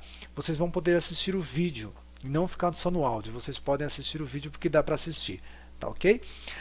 Bom, gente, vou fazer o encerramento da sala aqui e espero que vocês tenham gostado. A gente se encontra na próxima quinta-feira e que Oxalá dê muita paz, muito amor, muita luz em nossas vidas. Que este mês de Aboluaê possa nos trazer também saúde, proteção, vida, transformação, esse axé, essa renovação interior dos nossos corações, hoje e sempre, para que nós possamos também abrir os nossos olhos lá dentro e começar a nos conhecer e a nos transformar para a luz, nos transformar em coisas boas e nos transformarmos em energia de nosso Pai Olorum, para que essa energia possa ser transmitida para outros irmãos tão necessitados, irmãos que muitas vezes está passando um frio. Nós estamos aqui em São Paulo e está chovendo, já tem 2 dias, está fazendo um frio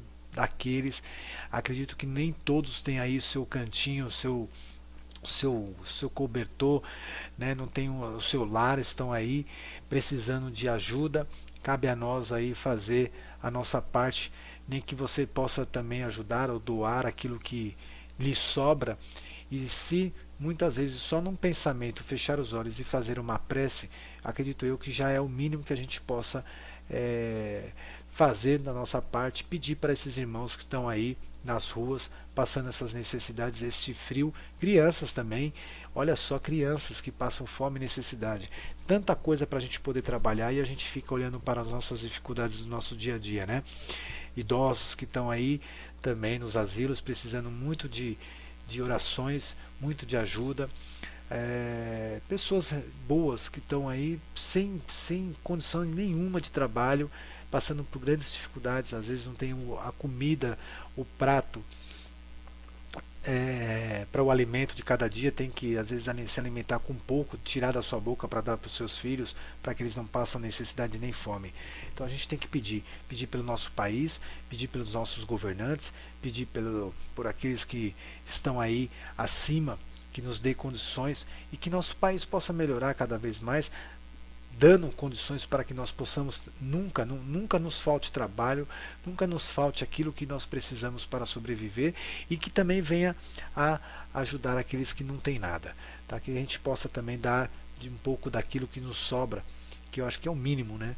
Agora ir lá abraçar, dar um calor humano, isso aí não tem dinheiro que compre, a gente só vai fazer quando a gente realmente se dedicar ao amor ao próximo e à caridade, ok?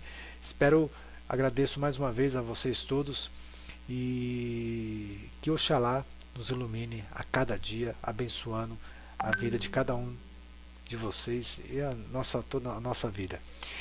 Vou pedir para que vocês, assim que encerrar a sala, tá? Quem tiver no celular, clica lá nos 3 pontinhos lá em cima e fecha a sala, tá? Para que vocês saiam da sala, porque senão a sala fica aberta, tá ok? Bom, mas depois eu dei um jeito aqui para explodir ela aqui, eu consigo fechar mesmo assim.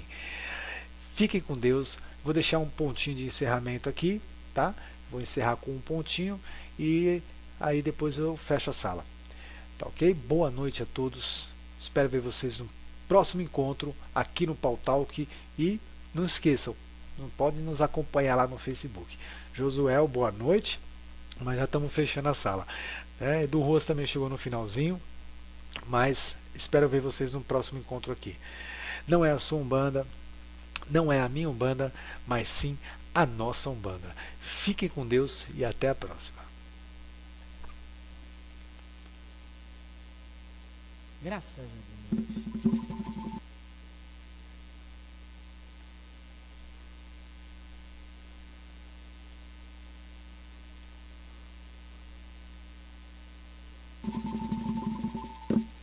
Graças a Deus, meu Deus. Graças a Deus, meu Deus. Pelo dia de hoje, louvado seja Deus. Pelo dia de hoje, louvado seja Deus. Graças a Deus.